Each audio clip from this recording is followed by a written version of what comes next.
Новото каране на писта е драк с препятствия. Нещата много бързо се случиха в момента, в който се докоснахме до едно BMW и бърче да гледаш така, качвайки се в една E3-щица, мега направена. Такова нещо преживях. Ние си лъскаме колите, правим ги всичко, Сашо, косата сменя диференциали. Питам как е в Мирафиори?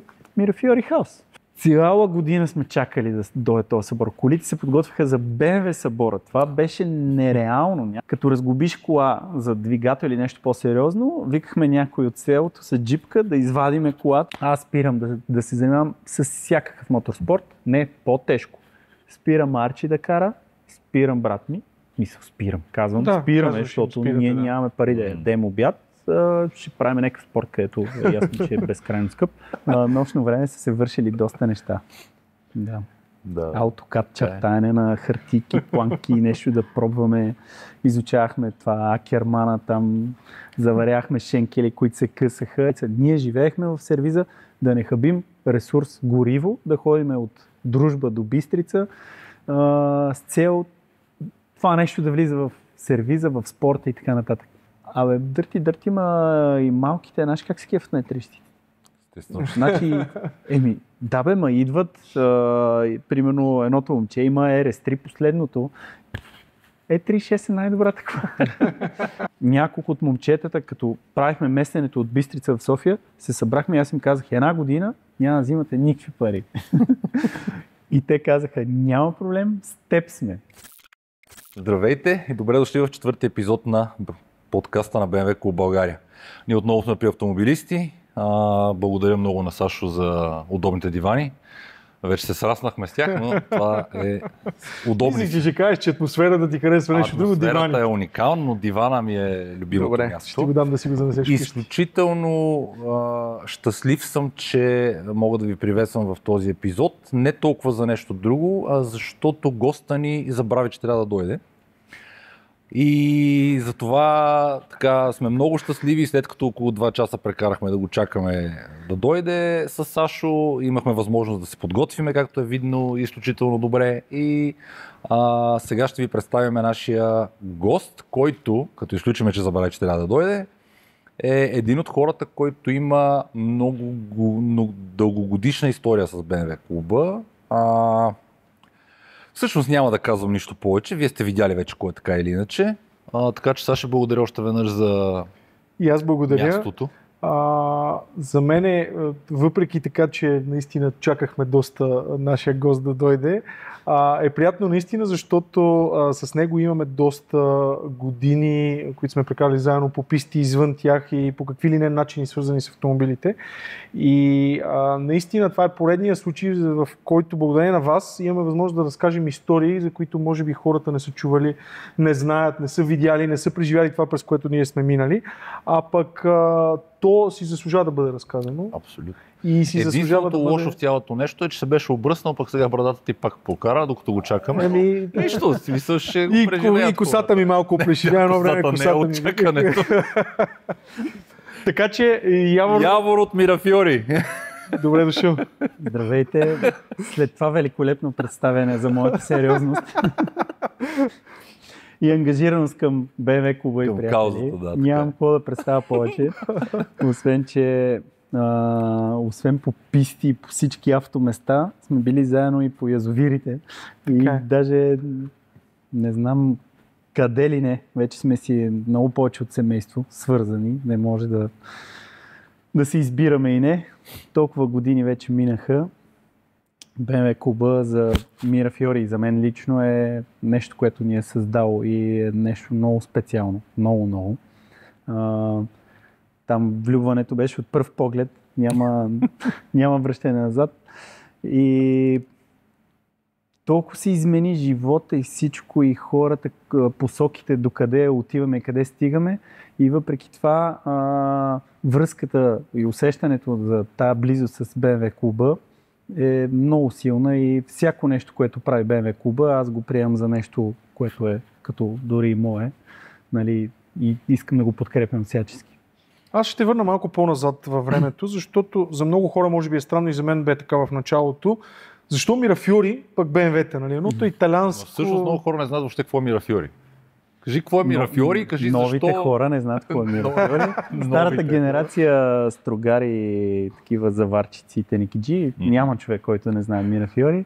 Всъщност това е едно нарицателно на модел на Fiat. Fiat е Fiat 131. Леко прилича на Лада, но всъщност не е модел, от който открадната жигулата. Задно предаване, 2 вала на карбуратор двигател и аз, брат ми, нали, и нашето семейство това нещо го наследихме от баща ми, който някога е бил състезател по спидвей и винаги е бил в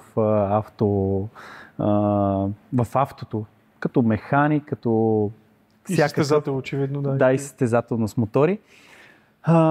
И така ни наследихме от него едни Fiat 130 единици, които си представяхме, че ще стигнат до пистата, че ще дрифтим, че ще ги караме, но нещата много бързо се случиха в момента, в който се докоснахме до едно BMW. Брат ми вена, нали, проба на BMW и оттам закупуване на E36 TDS, велика кола. Как дрифти само то въртящ момент направо. Това беше извънземно нещо. Тя беше жива доскоро, дали тя, ако не се...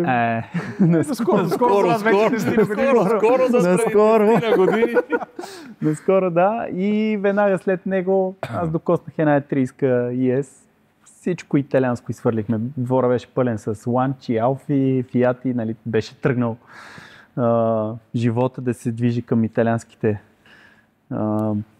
производители, ама те нещата са несравними, нали? Когато се говори за спорт, моторспорт и техника, просто BMW дълги години беше на макса. Добре, Мирафиори всъщност е име, което не сте наследили от баща си, на сервизиен предвид, или вие все пак сте решили да го Ние така си го на шега. Да се казваме Мирафиори като модела, който в онзи момент много ни харесва и то все пак е нарицателно, нали, не е самия модел. И беше такова Мирафиори Car Mods, така започна, автомобилни модификации. И така продължи. И до ден днешен. Модифицирате нещо, колко може да щупиме много видове вече марки, не само. Както бяхме тежко фиксирани в марката, която мога да кажа, че ни даде такъв пример и в сянката на нейните действия и развития в годините. Ние доста взимахме като модел и вярвам, че ни направи много силни в това, което правим.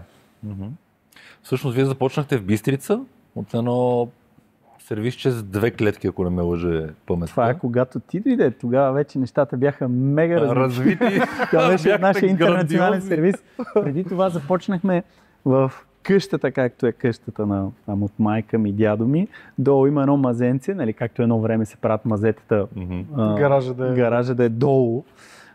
И колите влизаха, като разглобиш кола за двигател или нещо по-сериозно, викахме някой от селото с джипка да извадиме колата, за да може да ползваме сервиза, гаража. Там с баща ми почнахме. Също в коя година започвате? Това, да кажем, 2006, ако съм завършил училище, значи 9-ти клас почнах, първо в един друг сервис. Уж да помогна, тогава бях, тръгнал по кривата линия. И нашите викат тук нещо да свършиш, да помогнеш на едни приятели в сервиза да почистиш и така започна. Алуминий от желязо, вътре някакви BMW-та, Мерцедеси, станаха ми интересни, почнах да помагам и така си останах. Почти спрях да ходя на училище и там избутах една година да помагам като всякакъв от метене до на края на тази една година успях да сменя един двигател на едно Рено 5. Велико беше. И в този момент накарах баща ми да спре тогавашната му работа и да си направим нашия сервис в онова гаражче долу под къщата, което се пълнеше с вода, когато валеше дъжд и помпахме водата да мога влезеш в канала и да работиш. И така, почнахме с жигулки, лади. Тогава се ползвах още тези коли. И наистина се ползваха, но пак казвам, в момента, в който се докоснахме до TDS-а и различни други BMW-та, да не говорим момента, в който отидохме на Булгарпот и там нали, се въртяха в кръг. Александър Язов в Матрицата с първоначално се жигула, после се една E30-ка. 20-ка, да. Тя беше един космос тогава. Още си е.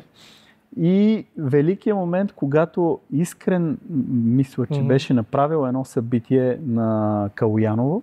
Тогава видяхме писта Калояново и там се запознахме с Арчи, Стефан Цанков. И тези хора, там се получи една магия, която моя речник е много беден да мога да я представя, но тотално бетониране. Всички един в друг се свързахме. Също, когато аз съм идвал в Бистрица в сервиза в началото, Арчи вече беше там. Това казвам, това вече беше интернационалната ни дейност. Когато Бистрица стана столицата на моторспорта. Точно така. Да. Стефчо... Значи ето тук една снимка, която Явор извади. Значи това е вече доста по-късно. Значи, тук между другото, Ивката не е мръднал. Големите малата на колко прилича от ляво. Той си живее в планината и не се подхлъзна с градския живот и порастването на големите бизнеси. Ние с Арчи се поснахме по изненадолното. Стефчо тогава така се запознахме и имаше някакъв проблем с колата, не можеше да го оправи, нямаше двигател, той е от Търговище и ние си говорихме по телефона, ма с часове без да спираме, защото влюбването беше такова безкрайно. И тогава го убедих да дойде, да му дам един мой двигател, за да участва. Той беше тръгнал да слага M-Power S50, нали, за уния моменти. Това беше актуално в момента. Още никой нямаше, но знаеше, че мога да се сложи и нали, събираше бюджет да се случи, но това се забави и така дойде в нас. И това беше. И не си тръгна. Една стая там имаше между моите и на брат ми така скълъпи се за него и така 3 години изкара в това е било Бистрица. годините, в които покрай Drifting BG, нали, тогава беше платформата, в която говорихме за нали, по-моторспорт нещата, BMW форума, нали, правилно си спомням. Точно така, да, точно така. Значи, ако не се работеше се много дълго време, такива примерно по 16 часа на ден средно, не се ли работеше, се ходеше в стаята на Стефчо, която беше обща на брат ми и на мен и вътре форма наизуст. Всяка една буква се знаеше вътре и кой е и какво е пуснал, нещо ново, някаква част. Но имаха и един волан. Аз тогава не го разбирах това нещо. От тогава не бях много развит в пилотирането. Не в пилотирането, като да съм вътре в нещата. Някакси аз повече ме влечаха да ги ремонтираме, да такова, нали. Бях запален до безкрай от дрифта и чистото каране за време, но Стефчо с този грозен волан, който аз не разбирах какъв е смисъла, нали, представете си каква графика, какъв дизайн и този волан, той почваше да кара и 4-5 часа не спираше цяла нощ да кара на този волан. Направо беше нереално. Свежа. Вие затова работехте от по-късничко, така не работехте от сутрин. Никога не сме работили от рано, да. Нощно време са се вършили доста неща. Да. Аутокад, чертаене на хартийки, планки, нещо да пробваме. Изучавахме това Акермана, там заваряхме шенкели, които се късаха и безброй неща, които почти нищо не беше успешно, нали, нещо да сме свършили успешно. Колко време изкарахте там? В Бистрица. Да. Стефчо беше 3 години, да кажем още 2-3 преди това, защото то започна от почти на шега аз и баща ми. Успях да убеда родителите ми да продадат един апартамент в София и с тези пари тръгнахме да строим сервис, ма те стигнаха до никъде. И едва го избутахме да видите това с тези две клетки, които всъщност са, нали, дори в ден днешен за мен нещо много грамадно като построяване, нали, и вътре какви неща са се случвали. 3 години, в които всички активисти на BMW клуба и пистите, някои от тях често идваха, други си стояха там. Да. Влади Димитров, Владислав Димитров Шаро. Шарика, да. Шарика. Лекса тогава. Аз не си спомням случай да съм идвал и да сте били само вие. Обикновенно там си беше като седянка. Катунче, което моторспорт катунче, което някои спяха в нас, хранеха се, За щастие, моите родители, майка ми подкрепеше това с две ръце, въпреки че никога не е имала привличана от моторни спортове, бензин и така нататък, но явно е виждала тая искра или то купен, дете горял в нас за спорт, дрифт и... Търпеливи хора определено. Търпеливи хора, да. Факт е, че... Не съм сигурен, аз и косата мисля, че не сме спали у вас само, ама не съм сигурен. Да, вие бяхте, може и да е припаднал някой под някаква кола. За да бъде ясна картината, вие бяхте мощна конкуренция. Така ли? Да, имахте... Значи имахте такава техника, която така в нашите очи в тези моменти беше, тъй като ние сме 5 човека и всеки трябва да има бегачка. Не е да ще кажем, айде, Стефчо ще кара, брат ми ще кара, нали? Ще направим една кола, всички ресурси. Не, всеки си има него си. И то нивото е ясно какво е. Червената М3 беше нещо... Ма това беше доста по-късно. 2009 година карахме ние тогава. И да, тогава ли започна? Да. 2008 година не си го подреждам точно като моменти. Като идвахме, имахме просто по-модерен гараж от вашия. По-малко инструменти. Да. В интерес истина това, което ти каза, сега ме замисля, че си го бях заложил и като... Какво е? Ти имаш по-различен подход към нещата. Вие никога не сте били просто сервис. Винаги всички хора покрай теб, ти казваш, че вие сте живяли с Стефко, нали, сте споделяли една къща и залъка от устата си буквално. Цялото това нещо вие го наричате семейство. То е много повече от един сервис, просто и място, където работите. Какво се крие за това твой подход и това разбиране? Предполагам, че съм си дошъл с тая някаква формула в мене, която е всеки ден е ден първи. Его в кошчето, т.е. такова нещо. Предполагам, че някъде се прокрадва, защото нали, не мога да бъдем живи без его, но като цяло аз съм бил готов да дам абсолютно всичко на всеки един в страната. Ще добавя тук един Илко Иванов от Добрич. Колко сме общували и сме разменяли някакви неща, само за да, нали, да има то обмен. Аз да му помогна той да развива средата, аз за себе си да развивам, да получа някаква информация. Винаги съм бил all-in в всяко нещо и при мен на обратно работи идеята с доверието. Аз давам пълно доверие и тогава почвам да махам, нали, ако е нужно. Но толкова беше чисто и така една не детска мечта. Идеализирано е било. Толкова идеализирано всичко, че един ден нашите ме сложиха на маста и казаха това. Не мога да продължа. Всякакви рамки и граници, нали. Това даже беше момента, когато аз усетих, че ще има някакво срязване на крилата ми и, нали, убиване на тая идеалистичност. И си казах, 2 седмици след това, отивам на масата и нашите събираме се. Аз ще правя сервис някъде в София. Което ти реши, че не си даваш крилата за нищо на света. Хем звучи супер такова детско, несериозно.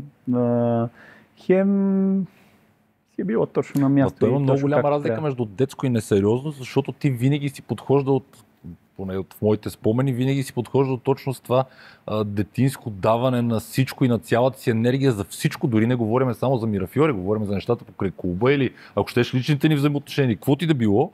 И всъщност, според мен, точно това е направило това, за което говори косата. Да. Че вие всъщност не направихте сервис. Вие направихте бранд, вие направихте семейство Мирафьори. Комюнити. И ужасно много хора години наред се отъждествяват с Мирафьори по някакъв начин. Дори ще ти напомня, че беше станало хипердосадно в някакъв момент, че всеки втори на събора ми обясняваше, че от Мирафьори. Което изобщо не беше така, защото най-вероятно тия хора не ги бяхте и виждали половината от тях. Това е друга тема на разговор. Просто истината е, че след дълги години осъзнах, че нещата в 2 версии се случват, нали? Чрез да видиш възможността да сложиш цялата си любов за нещо и в другото е от страх, от притеснение, от някаква тънка сметка как да се получат нещата, нали, двете крайности. Почти никога не съм бил отдясно или там от страната на тънката сметка или страх ме, ако това не се получи, как да го направя. Да, бил съм, но резултатите за мен са били винаги лоши. Не, че не съм имал лоши резултати с това all-in, нали. То финансово Да. Дълги години никой не може да разбере как е съществувало. Хора, които са влезнали в Мира Фиори на следващия етапи и гледат и не могат да повярват как въобще как съществува. То не работи. То работи в някаква версия, която е... нали, но не знам, просто защото сме го правили с много сърце и даже това е според мен един от най-големия смисъл на нашия разговор да апелираме всички хора да потърсят това, което да правят от сърце. Няма значение какво е. Каквото ще да е, то ще им донесе безкрайни ресурси. Както аз се чувствам в момента сега. Точно това ще да кажа, че всъщност това нещо в момента или в последните години, в които работи вече както трябва да работи, всъщност до това е довело точно онова сърцато момче, или момчета, които са давали всичко без да търсят нищо за себе си, живеели са едва ли на ръба на оцеляването, но пък за сметка на това са имали 4 човека, 5 бегачки, колко подготвени, да не го коментираме, но нали, коли направени и съответно са участвали навсякъде и са били навсякъде и така нататък. Всъщност това е създало бранда. А според мен бранда при Мира Фиори е на много по-високо ниво в главите на хората, в сърцата на хората, искам да кажа. Не, че нямам предвид, че бранда е по-силен от сервиза. Ясно е, че без сервиз няма как да имате бранд, но пък в същото време в сърцата на хората бранда Мира Фиори, без въобще дори да ги свързва нещо с сервиза, е съществувало. Точно заради това, че сте били сърцати, че участвахте навсякъде, карахте, раздавахте се, винаги сте помагали на хората по някакъв начин. Нали, включително на клуба, както и ти каза, нали, ти казваш, че покрай клуба Мира Фиори е стартирал и е станало това, което е, но аз пък от моята страна мога да кажа и точно обратно, че всъщност без Мира Фиори клуба нямаше да е това, което е в момента и ние не случайно имаме толкова дълга история и до ден днес ще продължаваме да работиме неразривно заедно. Много философско, че да осъзнаем, че всъщност на тази планета всички сме свързани и аз и тия си правим отделна градинка на едно ниво, а на друго обща. Това е много грешна стратегия за това ние да взимаме ресурси от това изобилие, защото истината е, че е изобилна. Дори уния години, когато колите бяха направо сега като ги гледаме, то е забавно и смешно, имаше всичко. В смисъл, имаше какво да работиш, имаше как да отидеш на събития, разказвайки това нещо. Ние живеехме, аз, Тевчо, тогавашната ми приятелка, жена Ралица, ние живеехме в сервиза да не хабим ресурс гориво, да ходим от Дружба до Бистрица с цел това нещо да влиза в сервиза, в спорта и така нататък. И въпреки това, усещането ми е, че е имало всичко и възможности за всички. Тоест цялото нещо минава отвъд материалното генерално, защото един човек трябва да знае какво иска, всъщност, кое за него е ценното и кое е скъпото отвъд. Абсолютно точно казано. И въпреки това, в една година такъв шамар ни отдаде материалното, това, че не може да си платиме наема, буквално винаги го имат. Парите бяха мислени за обяда на момчетата, които работим там. Няколко от момчетата, като правихме местенето от Бистрица в София, се събрахме и аз им казах, една година няма да взимате никакви пари. И те казаха, няма проблем, с теб сме. И накрая на тая една година едното момче каза, времето изтече, чао. Но той беше плътно там, той толкова чиста, нали, е била идеята и желанието да се случи. Стефчо, естествено, мисля, че направихме почти 13-14 години, вече не знам точно колко са. Това нещо ни доведе на велики места и велики връзки с хората. Ето както сме с вас, нали, колко години не се бяхме чували дори, просто така се завъртя живота, всеки с неговите неща. И в един момент направо тя връзката е толкова дълбока, че няма нужда от представяне, няма нищо. Аз правя, каза автомобилисти, all in. Аз правя нещо друго, нали, просто необяснимо. Това между другото е, аз не знам до кога ще продължаваме по този начин, но от първия епизод, откакто е стартирал този подкаст, това е може би най-сериозната есенция в цялото нещо, че това, което клуба е дал отвъд всички материалности, автомобили и така нататък, са ето тези контакти, връзки и отношенията между хората, че едни при вид нагледно ламарини, някакви автомобили, някакви хората ги приемат за някакви материални неща, които са привилегия на богатите, а всъщност Те са Нищо просто подобно, според мен. Ма Точно- всъщност той клуба от ужасно много години няма нищо общо с никакви ламарини. Така. Абсолютно. Защото от много години клуба всъщност се развива заради хората, заради Точно така. общността, заради всичко и това си говорихме и с сега пак ще се върна на предишния епизод с Росен и с Васко Коларов и си говорихме и точно това си говорихме всъщност колко клуба е променил живота на всеки един от нас. Неминуемо. И как всъщност обаче така се върти живота ни, че винаги нещо се случва и то по някакъв начин е свързано с клуба. Траекторията То е така. свързано с приятелите покрай малко клуба, така. разбира се, не Абсолютно. конкретно с клуба, но в крайна сметка Абсолютно. аз, той, ти, всички останали, които се виждаме тук и които смея да твърда, сме изключително близки приятели, както маймуната каза, нали, като убия човек извънна, ще ме питат кой е той с лопата и кой с кирка. Да. Сме хора точно Това звучи на от шега, ама клуба. всъщност То си е Всъщност въобще не е на Това шега, са да. малки истини. Нали, да не дава Много Господ, хубаво но- добавяше Росен, защото той ни е дал такъв пример в много моменти. Такава безапелационна подкрепа с едно спокойствие, дето, защото той все пак нали, дълго време трябваше да е главата и трябваше да движи нещата с разума, Точно а така. не там, както ние, Както ние ги движихме. само през сърцето и нали, Да. само страст. И въпреки това той ни подкрепеше в една камара ненормални неща, защото, не знам, вярваше в нас и аз съм му изключително благодарен и вярвам, че постоя една много мощна случка в клуба, която вие продължавате и вярвам, че сега тепърва ще си даде още повече цветовете, защото в момента възможностите са буквално безкрайни. Точно това говорихме в предишния епизод с него и въобще с Сашо, като си изговаряхме, какво ще си говорим за Росен всъщност и така нататък. Точно това всъщност си говорихме, че той е първият човек, който започна да движи клуба в някаква посока, различна от сърце и ентусиазъм. И донати. Да, и донати. Да, защото Да, посоката беше донати, а то това не е посока. И всъщност, Като се въртиш кръг. това, което той започна да прави тогава, всъщност е посоката, в която ние движиме клуба и до ден днешен, толкова години след него. Това даже се е пренесло и в цялата моторспорт среда. Това, което направи с ProDrive Академията, това нещо продължи. Един ден дойде и каза, това е вашия проект, даде ни го е така на тепсия. Нали. Говоря на мен, Мира Фиори, косата се включи в това.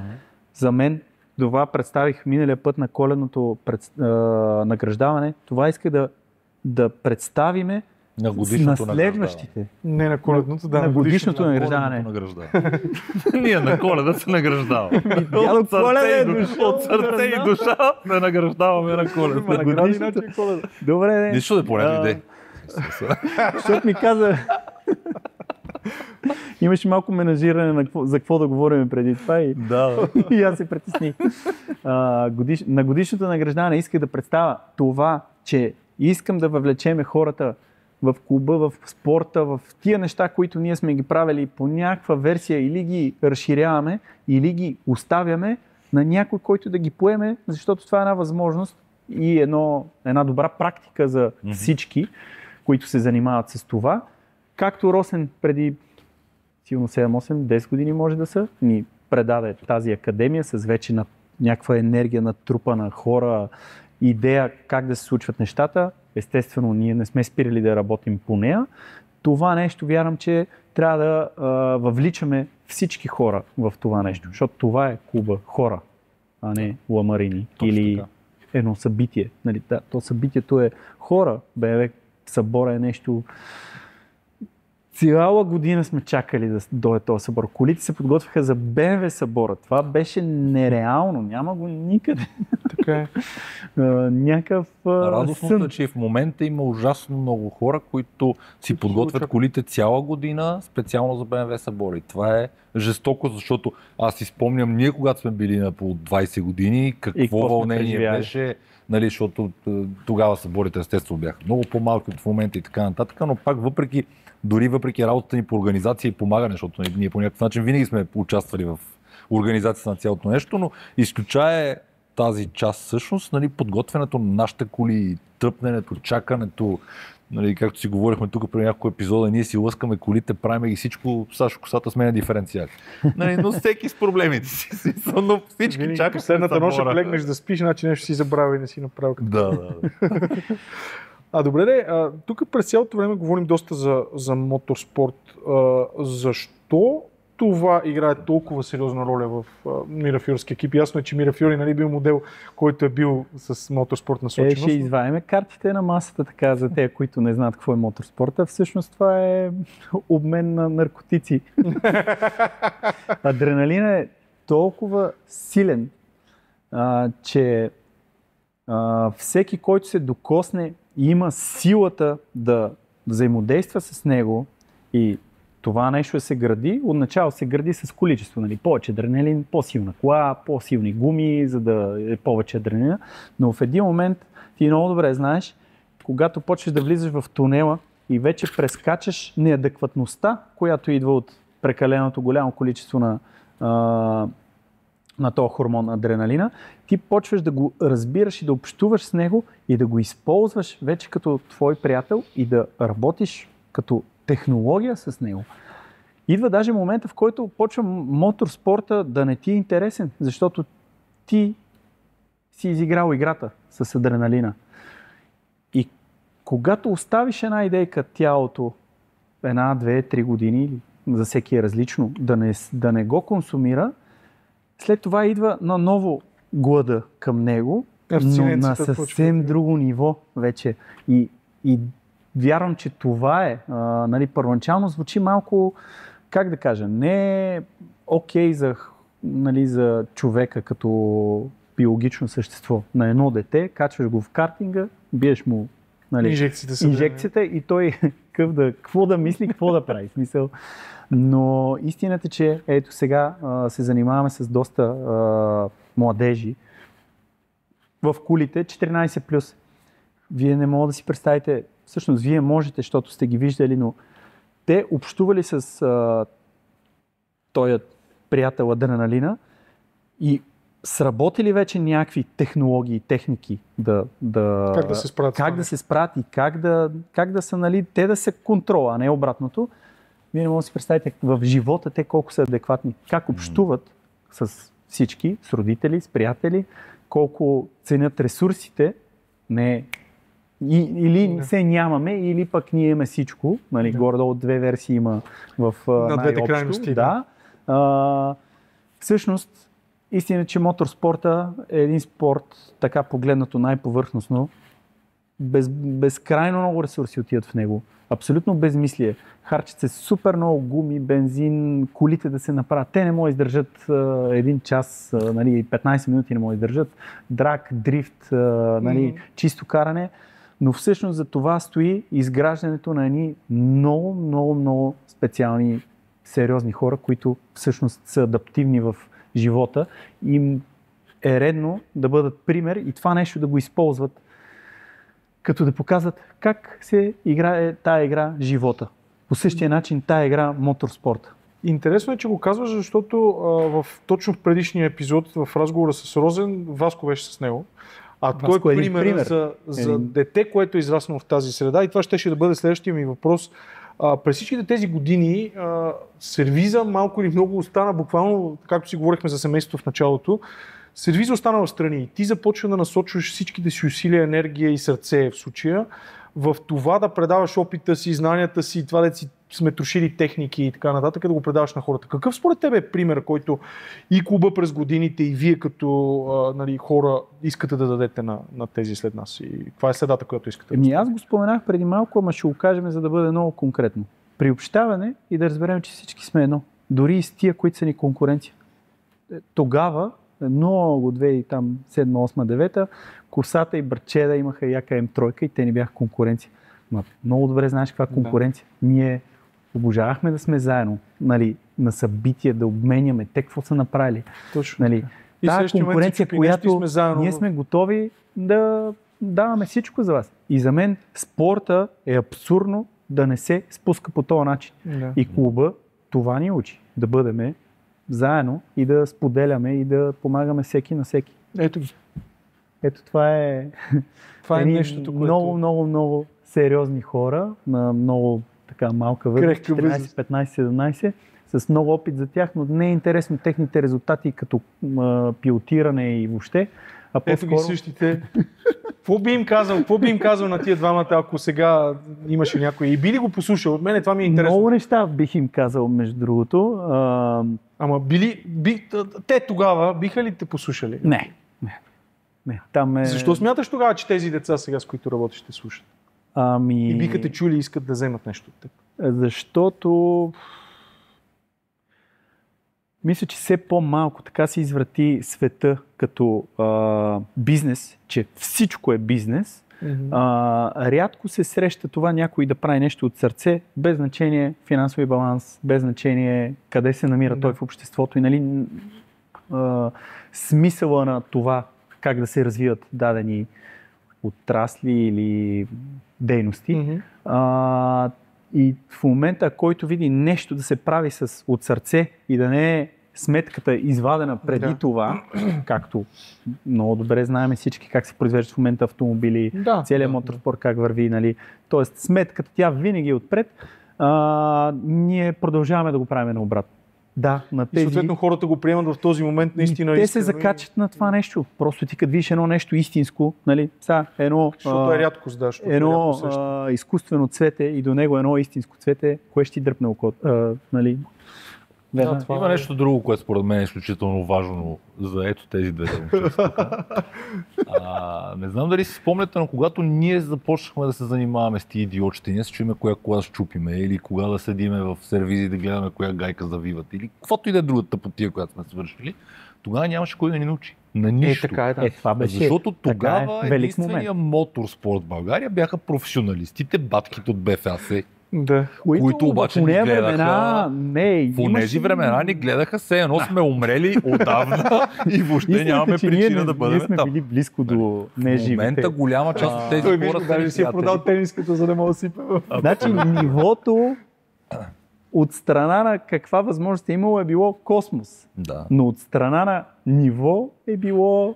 Точно това искам да кажа. Тогава всяко нещо беше. Ние нацелихме момента с раждането на дрифта, което е много специфично и специално. Да, това беше една стъпка. Ние не го нацелихме, бе, Яворе. Ние го създадахме. Да, ние го създадохме, наистина. Не ние тримата, разбира се. Да, всички на цялата хора, които са се занимавали с това. Тази общност, за общността говорим. Ние участвахме, като говоря ние в личностно качество, като клуб, като Мирафьори, като каквото се сетиш. Ние участвахме в това първите такива събития, дрифтове, тайматаци, въобще каквото се сетиш, нали, с цел чупене на коли някакъв моторспорт в България, всъщност ние го правихме. От сърце. Създаде се. За да го има. А в момента тия момчета, за които ти говориш и които ти учиш, в момента тези момчета имат едни много тежки авторитети, от които те знаят, че има какво да научат и тия хора им отговарят с сърце и с душа. Въпреки, на нас кой ни отговаряше едно време? Понеже сме тръгнали буквално от прахта и дълго време сме си били само там. Ти сам за себе си не се приемаш като... Не, аз... И аз съм по същия. Отделно бутайки, нали, идеята, че егото му е мястото в букука. Трябва даже една идейка да внимавам, защото те буквално ме гледат в очите и каквото им кажа, то се случва. Точно това ти казвам. Имаме случая, какво направихте, едно дете дойде на едно събитие на Серес 3 дни с нас и неговата майка 5 дни след събитието ми пита, какво направихте на това дете? Спря да се занимава с ония лошите, почна да си върши нещата в къщата. Никой нищо не е променил в къщи, нали? Зад него стои едно безкрайно усещане за ресурси, т.е. че може да се купи всичко, може да направи всичко и така нататък. Тотално се смени. Трябва да бъдем по-внимателни сигурно с идеята, че ние сме на някой топ авторитет. Както време Росен Коларов, аз съм го гледал и ми казвал, леле, този човек ми казва здравей и ме почита като човек, нали? И други след него, нали? Ама колко бяха такива като Росен, които бяха на по-големи години от нас, с успешни бизнеси, които всъщност ни обръщаха внимание? Защото аз това се опитвам да ви кажа през цялото време. Всичкото чупене и правене и така нататък и някакви невъобразими глупости, които ние наричахме бегачки и какви ли не други неща, всичко беше, нямаше кой да ти каже две думи. Така, на пръстите на едната ми ръка мога да преборя хора, които тогава са занимавали с моторспорт и са ни обръщали някакво внимание, въобще да си говорят с нас, не да ни дават такъв или нещо да ни учат. А в момента погледни си колите, погледни си екипите, погледни си пистата, погледни си... Нали сещаш? Няма как да не си авторитет. Така е. И да, просто ние оцелихме момента, в който това нещо, тази култура в България се изграждаше и съответно покрай тази култура и ние като личности, клуба, Мирафьори и така нататък израснахме и се научихме заедно с другите момчета, защото въобще не сме само ние, нали? Но съм далеч от тази мисъл. В цялата страна имаше такива хора, има много хора, които са направили много повече, примерно за дрифта или нещо подобно от нас, но ние бяхме там. И ние всъщност сме преживяли цялото това нещо. Добре, какво е според тебе решението? Защото за мен има тук пък в днешно време има един много по-голям проблем, че информация ни залива от всякъде. Изкуствени авторитети, мога да ги нарека, са всеки втори, иска да се изразява, иска да показва знания, умения и едва ли не опити, всички да го слушат. Как едно дете такова може да отсее и да филтрира информацията, с която го заливат, за да стане наистина човек, да разбере кое е правилно, кое не е, кое си има смисъл, кое не е? Това е абсолютно същото е да няма никаква информация, като едно време нали, ние знаехме наизуст всички форуми, има всички изреченица, грешки, кой какво е написал. Горе-долу в момента е абсолютно също, обаче наобратно и то реално ти го преживяваш по същия начин. Там трябва да намериш информация от някъде и някъде някой казва едно изречение, той е Шенкел, Акермана трябва да е, затова ти го записваш по такъв начин, че няма университет, няма мотивация, която от нали, нормалната академична идея може да ти го нали, запише по този начин. И сега обратното. Сега е пълна информация от до. За едно нещо мога да чуеш, че е и черно, и е бяло, и е шарено, и е розово. И интересното е, че то така се измени света, че даже по някой път е така. И тук интересното е пак стигаме там до любовта и сърцето. Трябва да го усетиш, кое е твоето. Едно време нямаше информация, но пък имаше авторитети, които бяха доказани. Говоря за форум специално. Така е. В момента е същото. Аз за това казвам, че е по-трудно. Също. Не е по-трудно. Същото е. Просто има ужасно много информация и ако един човек просто се опита да намери информация и влезе в интернет, той може да намери уникални глупости. Но според мен пък хората са достатъчно, или голяма част от хората са достатъчно умни, да помислят и много лесно да разпознаят всъщност кои са авторитетите. Това не е моето притеснение, че това ще това е смисъла на моторспорта, че да ги учиш тези хора, не учиш, а те нали, се учат в това преживяване, е да разпознаят, да се адаптират за средата. Всичко се сменя постоянно. Ма то е всеки спорт, то не е само моторспорт. Ма то живота е това. Въпрос, че ти ги фърляш там и те искат, айде искам всеки спорт. Айде искам да стана много добър, да дам най-добро време или да ги бия сега на 6 часа на Серес. Как ще ги биеш при условие, че ти не се адаптираш в всяка една ситуация? И идеята на този спорт, не е само той, както казахме всички спортове, но тук като добавиме това изобилие на адреналин, защото ти ставаш свръхчовек, нали, ти мога да караш 6 часа без да спираш. Това момченце, примерно, спечели миналата седмица на 6 часа на ендуранс. Значи 6 часа се кара на събитието, задължително има смяна пилот, той се смени с баща му за 15-20 минути, каза давай колата, искам аз, за да давам времена и той кара 5 часа и там 40 минути без да спира. Тая адаптивност, която развиваме, тая информация, на него му се дава информация в бокса. Сега служи мокри гуми, служи сухи, направи това, направи това. Кой се качи в колата му казва различно нещо, откъде да мине на пистата? Това е една писта, гати, тя има точни траектории и въпреки това, аз като се качи му казвам едно, косата като се качи му казва друго, уж, нали, по едно и също. Учиме, камо ли някой самук, не казвам, че той не прави времена или не го прави правилно, качва се, показва му съвсем друго нещо. Това е играта. И през това нещо е работата да се научиш да намираш твоята информация. Защото както е как разбираш коя е твоята жена в твоя живот. Да. Същото отношенията с хората, нали, взаимовръзката, обратната връзка, която получаваш в определена комуникация. Да, да но тук е разпознаеш разликата между това, за което си говорихме с Росен в миналия епизод. Той говореше за картинга в България. Че всеки крие, няма информация, всеки се прави, нали, смисъл, Това е защото ще толкова ретро, спечели. извиняй, че те Много прекъсвам. е ретро. Точно така. За това Мирафиори стана така, а не там в дружба едно сервисче, където те всички ги знаят, ама ги знаят, те така ги знаят. Точно така, обаче в тези спортове, за които ние говорим, дрифт, тайм атак в началото и така нататък, никой от нас никога не е бил по този начин. И за това усещанията ни, приятелствата ни са толкова дълбоки от тогава насам. И аз така мисля. И това е, и аз до ден днешен, като се обади някой ентусиаст в сервиза, погледнато бизнес, този разговор няма никакъв бизнес смисъл. Обаче той се обажда да пита нещо и то ме включва с едно старо време, с часове мога да седа да му обяснявам с супер кеф какво трябва да направи или какво да не направи, за да... където ме питахте какво ще им кажем на тия хора, те няма да чуят. Той нещо ще чуе, нещо няма да чуе. Но форумите, нали, това е идеята. Всеки да си покаже проекта, нали, това им беше идеята, всеки да обмени тази информация и ние да станем по-добри и по-разбиращи това нещо и да го развием. Това ме подсеща за ето тази снимка. Примерно. Това е един от тези моменти, в които сме били някъде на пистата и споделяме. Наистина в колите сме буквално врагове. Не знам колко са случаите, в които с брати сме били на финал или на някаква ожесточена битка и слизаме от колите и сме какво си направил, как си направил и така нататък. Нали, смисъл. И Бижуто, и Али, това е тук специално. Алекс Матрицата, Бурдин, Иво Ремус. Бурдин, аз не го познах. Единствено не знам момчето с шапката и очилата отзад кое. Това е от Ловеч. Как се казваш? Петриската, където. Да, забравих как се казваш. Цанко Удия. Велики моменти. Така че ето тези неща са били наистина олицетворение на това, което ти казваш. Нали? Врагове на пистата, обаче сваляме каските и оттам нататък вървим заедно напред, нали? И сме стигнали Нещо, което ме подсеща тази снимка. Някак си не се Хем бяхте фенове на дрифта, говоря за децата Мирафиори.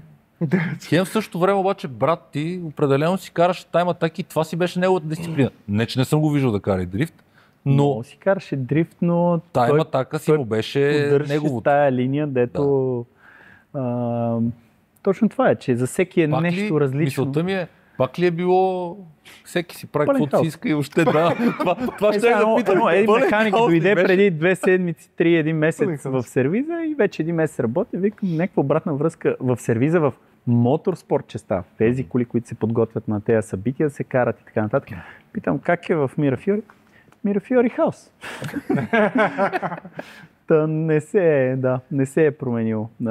Това нещо, ако можех някакси да върнем назад и да го предаме малко да видите как се прави бизнес, как се прави моторспорт. Малко бизнес на 20 години бизнес. Да, по трудния начин. Какви неща? Не случайно извадих тази снимка, защото това са десетки години еволюция. В смисъл, тези коли се родиха след чупене на на брой други такива, грешни опити, правилни опити и... Не веднъж се ни питали как се строи такъв автомобил.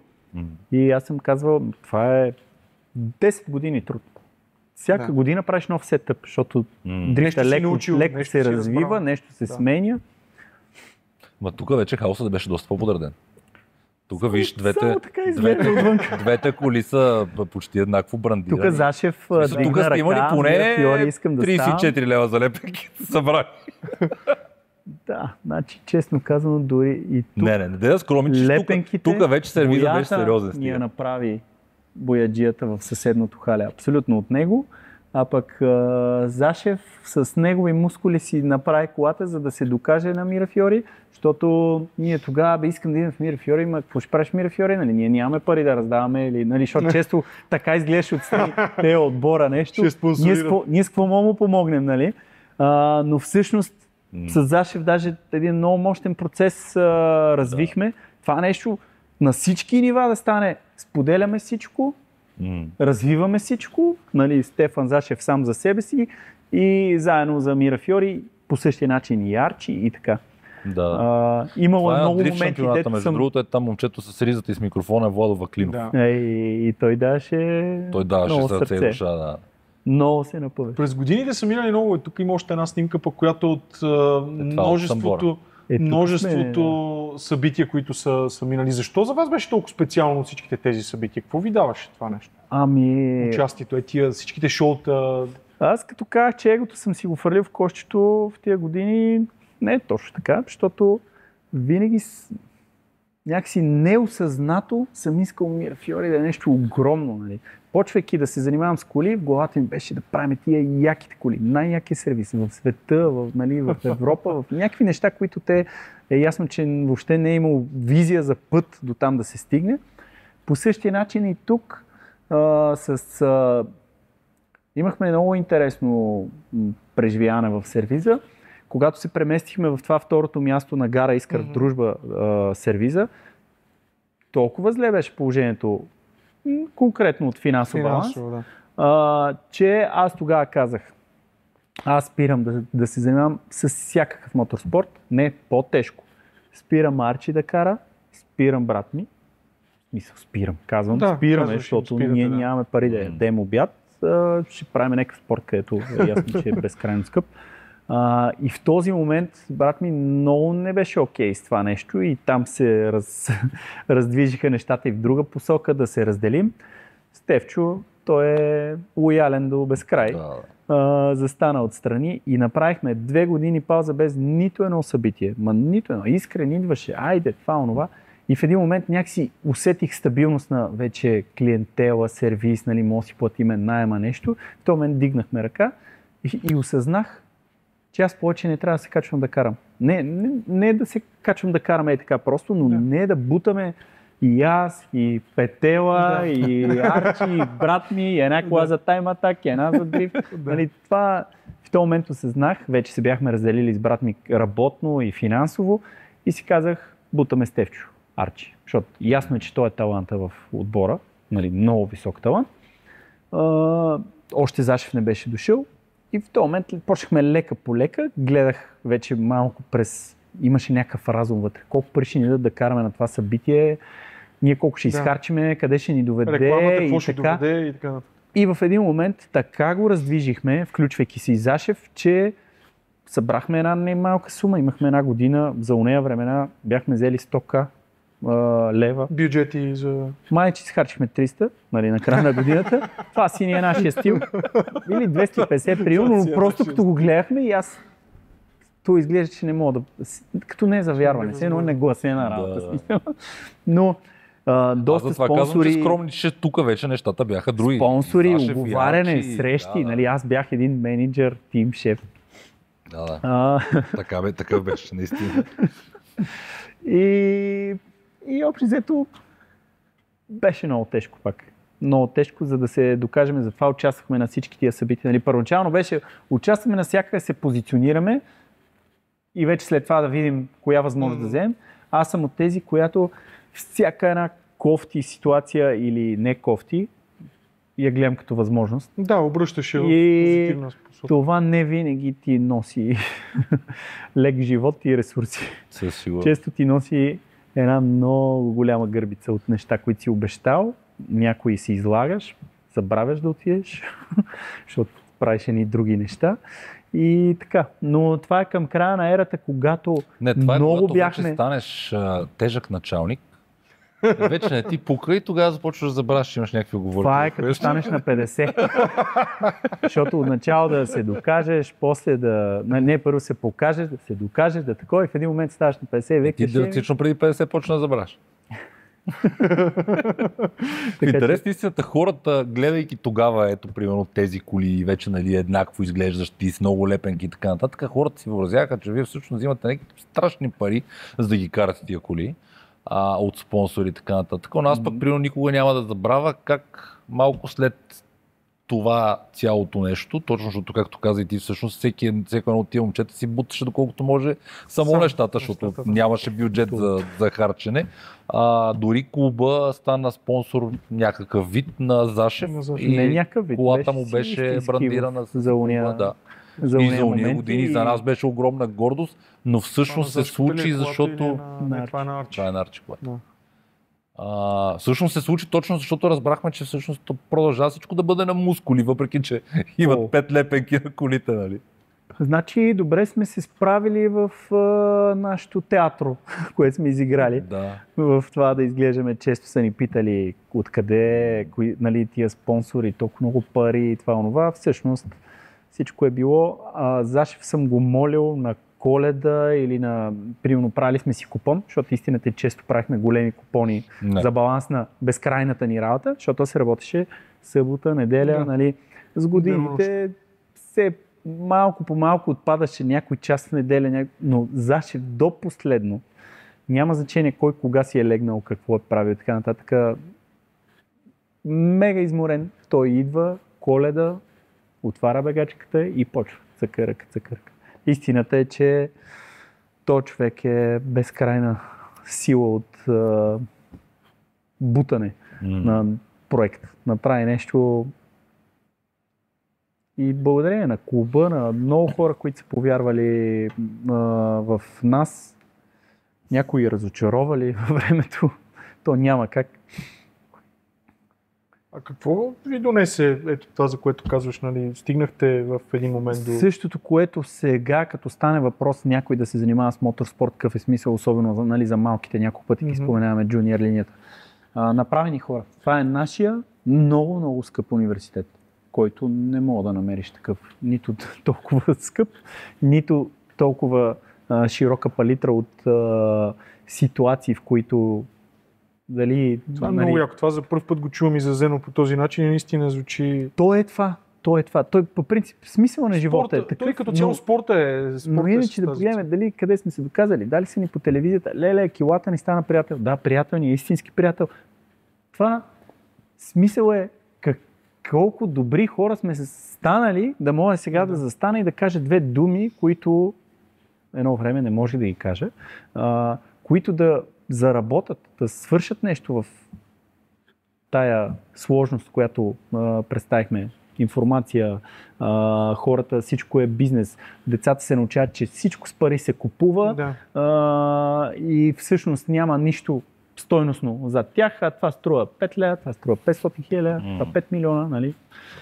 Ето от тук Саша може да извадиш. Това всъщност е, даже ако можеш да го споделиш направо на екрана, това не е годината. Това е всъщност официално на събора. Представихме, че сме станали партньори на Стефан и всъщност, че Стефан е официален пилот. Това беше толкова... И покажи нататък други снимки, защото от другата страна пък колата е Мирафиори, ето. В смисъл, това е също такова от преди малко. Просто вече от другата страна имаше лепенката на клуба, т.е. визията на клуба и в интерес на истината аз трябва да ти кажа, че бях много горд и щастлив в този момент. Въпреки, че с вас сме приятели, с теб и с Стефан от 300 години, нали, смисъл. Всичко е ясно. Всичко е ясно, но книгата е прочетена. Но обаче и в същото време виждаш не е прочетена, защото емоцията и усещането, това, че клуба и въобще Мирафиори и така нататък сме стигнали до тук и че успяваме по някакъв начин да си помагаме взаимно и да казваме вече, че да имаме брандирани коли, да имаме пилоти и така нататък. Това е нещо, което едно време неща, които в западния свят ги има, но нали, на нашите Балкани, специално точно това е. Не е било за сумата, която сме получили, за сумата, която сме изхарчили от тези хора някъде и сме правили нещо, а е било точно това. Да направихме го. Да, точно направихме го. Усещането беше точно такова. Направихме го. А то какво е било? Аз ще ти задам един друг въпрос. Това какво означаваше за теб? Това беше голям залък за мен, като и голяма превключване на онова страстното тичане, дилърство на адреналин и правенето за нас, за кеф, за нас самите, чисто егоистично. В този момент някакси децата се появиха, нали, Стефчо и аз. И, нали, семейството. Те смениха вече тотално гледната точка и в този момент аз осъзнах, че това всичкото нещо, което си казахме до сега, направихме го. Единственият смисъл може да има този голям обем от извършени неща и материалности и така нататък, ако го превключиме и заработи в посока навън, а не кои сме ние, колко сме готини, колко добре си изкарваме, на събора си карахме яко са на някое състезание. Не. Смисъла да си голям е да правиш за другите. Много просто казвам. Силните помагат точно на слабите. Абсолютно. Няма никакъв друг смисъл. Няма. Нищо не ми носи по-голямо удоволствие от инициативите, в които се включваме. Говоря за клуба. Ако щеш благотворителни, ако щеш просто да помогнем, ако щеш каквото и да било. Това ми носи много по-голямо удоволствие и удовлетвореност, отколкото това, че правиме събори за 11-12 хиляди човека, че подаряваме кола на събора или каквото и да било друго. Абсолютно. Тук много често, даже с Алекс сме го дискутирали този въпрос, ние ще го поканим да ни гостува и той, но много често, дори той го е казвал, са го обвинявали, ти си лицемер, ти едно време ние сме те виждали по улиците, какви глупости си правил и как мога сега да ни обясняваш да не правим глупости по пътищата. Дай да обясним на хората защо го правиш ти това нещо и каква следа искаш да оставиш, какво послание искаш да оставиш. Какъв пример да дадеш? Точно това, че всъщност рано или късно идва осъзнание. Ако не този живот, следващия, нали, тя спиралата на живота се върти. 2 шамара, 3 шамара, в един момент някак си идва този акъл и разбираш, че всъщност, да, това аз съм много благодарен на тези неща, които са ни случили по улиците. Благодарен съм още повече на възможността, че не е станал някакъв фал че и сме цял оцелели. живот да трябва да го преживяваме. Нали? Но идва един момент, в който осъзнаеш, че има по-добър начин на това нещо да се преживее. Къде да го правиш и то да ти донесе повече ресурси. И риска, винаги има риск. Във всяко едно стъпване всеки ден има риск да не паднеш, но риска се мери и ти го премерваш спрямо твоята мярка. И вярвам, че това не е лицемерие, а е по-скоро израстване на нас, личностите, съответно, нали, личности в този случай и средата. Защото истината е, че Алекс лицемера, когато за първи път завъртеше колата в кръг, то не е имало версия за друго място. В смисъл, имаше там Булгарплод и още 1-2 места. Писта, нали, въобще тая линия, както споменахте батките, последното нещо е да съде някой, но те не инициираха такива дейности, нали, давайте тук да се въртиме на паркинга, нали. Даже казваха това. Даже обратното. Ние сме прота, вие не пипате, това е опасно и така, а пък то на някой да му забраниш нещо, нали е ясно, че Ама ясно да разбира за какво лицемерие говорим при положение, че всъщност хора като нас, като Алекс, като Искрен, като мога да дам примери в други ден. Всъщност сме първите хора в България, които започнахме да се мъчиме да създаваме възможности на хората да отидат на пистата. Има го леко лицемерието, как да кажа. Защото сме правили идиотщини по улиците. Ма ние сме ги правили, защото преди нас ги е нямало тия момчета да ни дадат къде да го правим. Въпросът е, че понеже времето, нали, преди, след това, хората често това го слагат в едно. Нали. Алекс кара, дали е било преди това или след. Ема не може да го слагаш на едно. Въпросът е, че хората го преживяват през чувството. Алекс е джигит, въртяла е в кръг. В следващия момент Алекс е европейски шампион. И това нещо се умешва някакси. Нали, да, и Алекс учи хора и ние правиме къпове, и тайматаци, и писти, и какво ли не, и обаче ясно е, че част от цялото. Част от цялото и част от нашото университетче, скъпо, много скъпо университетче, което пак казвам, сме и късметли, че не е станал някой фаул. Алекс да го знаят не, че е европейски шампион, а че е станало нещо на някой паркинг. В миналия епизод си говорихме за Денис, но не споменахме, че Денис буквално така си съсипа кариерата и живота от части с нещо такова. Малко по-пак философски гледам на нещата. Разбира се. Този живот не е сип, ходи с двата крака, действа. Работи. Едно рязък скок на осъзнаване на нещата, но такова нещо на всеки може да се случи. И аз много пъти, тук последните няколко събития, които правихме на сервис, такива неща ни се случиха, които аз живеех с арогантното идея, че това не може да ми се случи, че пистата е абсолютно сейф. Много добре знаеш за какво говоря и това нещо е смисъла да се случат толкова, да кажем, неприятни, не окей материални неща. Нито има умрели хора, нито, нали, някой тежко е влезе, нали, но усещането беше нали, допреди това аз съм безсмъртен на тази писта, някакво се случи, инструкторите са ни толкова в час, те водят хората, не може да стане грешка и в един ден, като ни тотализираха 2 коли и едната беше така тотализирана, че гледаме и все още като минавам покрай нея си викам, мале. А и на всичко отгоре, брат ти беше в едната кола и Да. слава Богу. И безброй такива, нали, знаци, в които никой никъде не е, нали, не е застрахован, без значение какъв опит има зад него. И в същото време всеки ден се учи. Всеки ден е ден първи, както почна. Човекът се помисли за безсмъртен, мгновено всичко свършва. И всъщност всички знаем колко велики пилоти, дето нямат нищо общо с нас, и заминаха. Да. За съжаление, това, което спомена тук, беше един мой опит в живота да тръгнем в посока да правим социална отговорност, да помагаме на хората,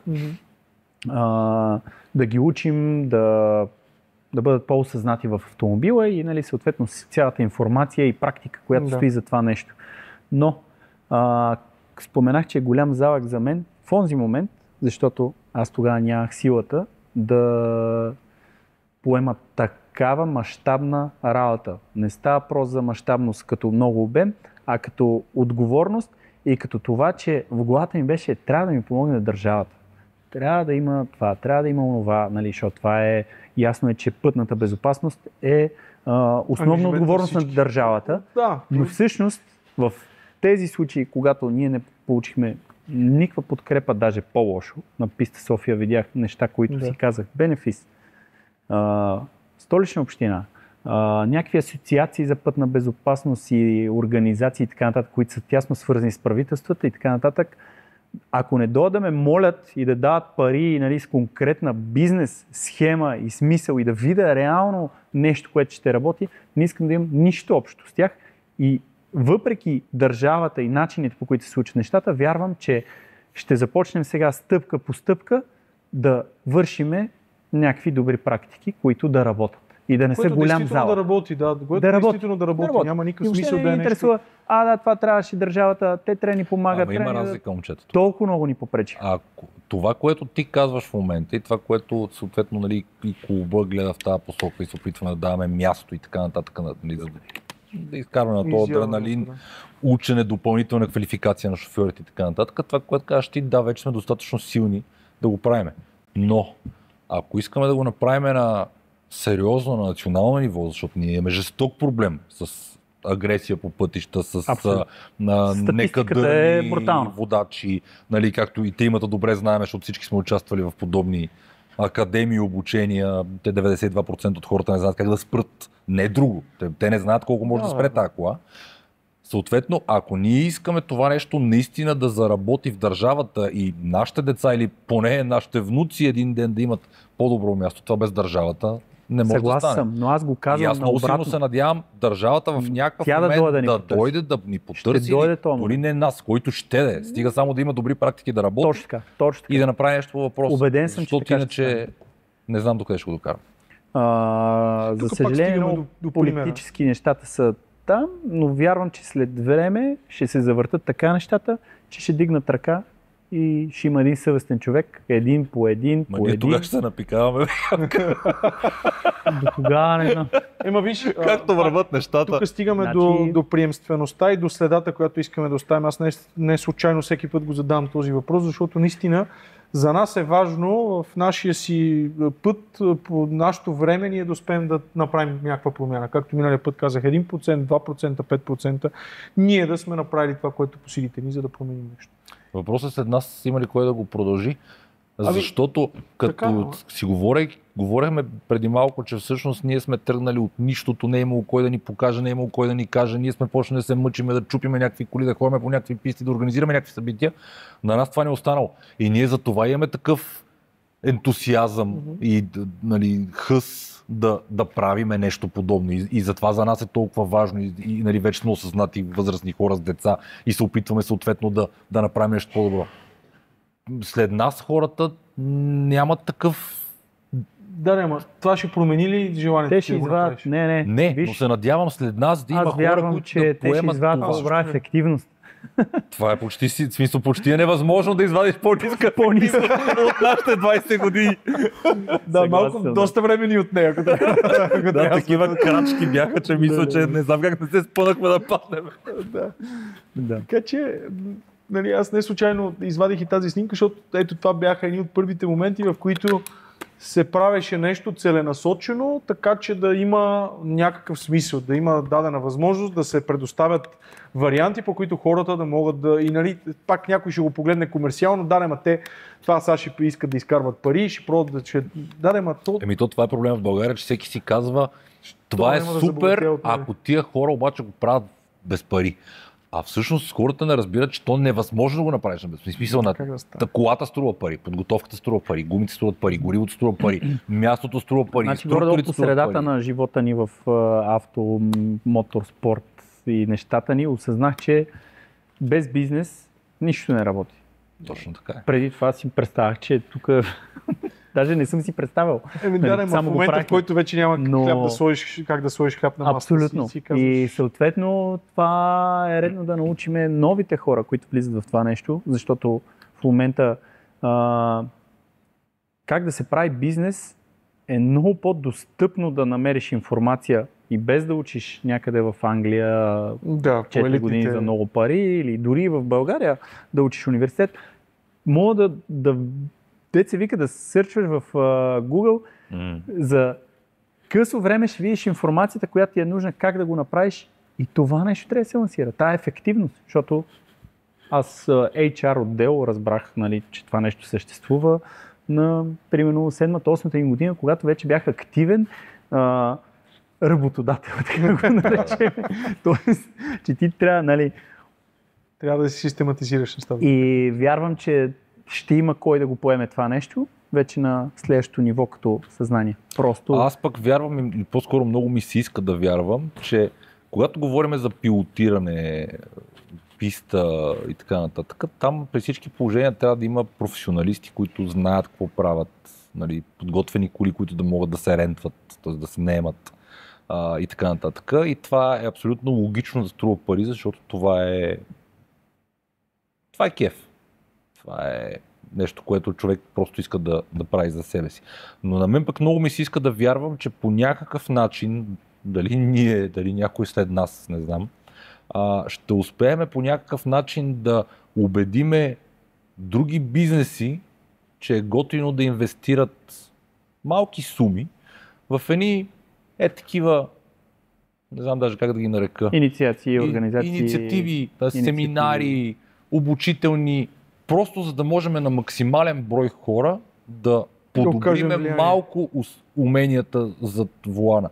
Дори малко да бъде, защото аз съм абсолютно сигурен, че един човек, който изкара 2-3 часа с някой от вас, или инструкторите, или няма значение кой, той тръгвайки си вече е по-добър и ще пази себе си, околните, нашите деца и така нататък. Това е сигурно. И затова моята пък мечта е малко по-различна. Аз се надявам да можем да все повече фирми да обърнат внимание на това нещо, да отделят малки бюджети, съответно и ние, разбира се, и ако щеш и вие, и който абсолютно се сетиш, да отделиме по-малко, така че да можем да направим някакви неща, които да не струват пари за хората или да струва някаква много минимална сума, която повече хора могат да си позволят. Това е някаква идеалистична мечта, естествено. Аз така идеалистично тръгнах в тази посока пътна безопасност, че тя трябва да е безплатна за хората. Това звучи много романтично, но не мисля, че начина по който трябва да се случи. Защото аз се опитах точно така. Спонсори да плащат инициативите и хората идват, хикс хора, нали, на дадено събитие, ние да ги обучаваме, с този бюджет, който са ни дали спонсорите, да ги обучим.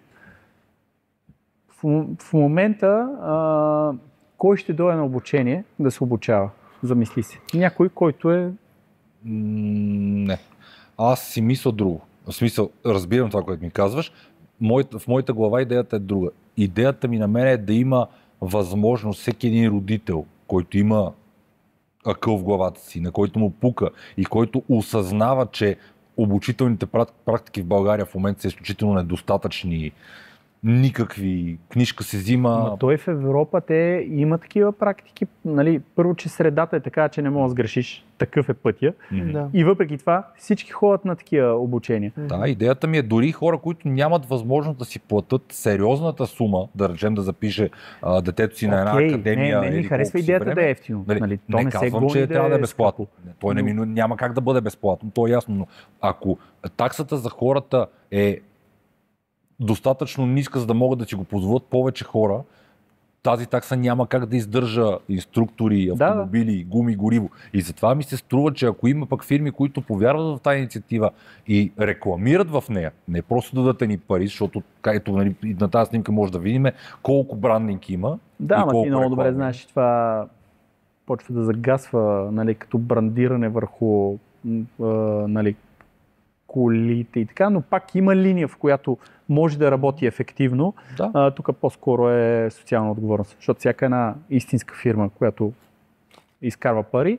Това е прекалено идеалистично дори за моите плянове. Да, ма не, между другото, ние, косата ще каже, имаме фирми, с които работим, те са длъжни да направят обучение на за служителите. собствените си служители. Да. Това е задължително и това е много базово, защото този бюджет го имат. Това са фирми, това е които така, изкарват много защото пари. това са чуждестранни фирми, в по-голямата си то трябва част да се може да има и подкара български. оттам. Ама аз не говоря за това, аз говоря за смисъл. Осъзнам това, което Съгласен казваш, абсолютно съм. логично е. Идеята е, че Сигурно трябва ще децата гледаме по в някакъв тази начин да посока можем тепърва. да ги обучаваме. Въпросът е, че тук пак говорим, стигаме в един момент Това са до много държавен мащабни механизъм, който да стимулира този тип... Аз на държавата отдавна не разчитам, имам затова предвид, говоря че за частни една фирми. компания, една частна фирма, за да има стимул да рекламира в нещо такова, или не да рекламира, да по-скоро да...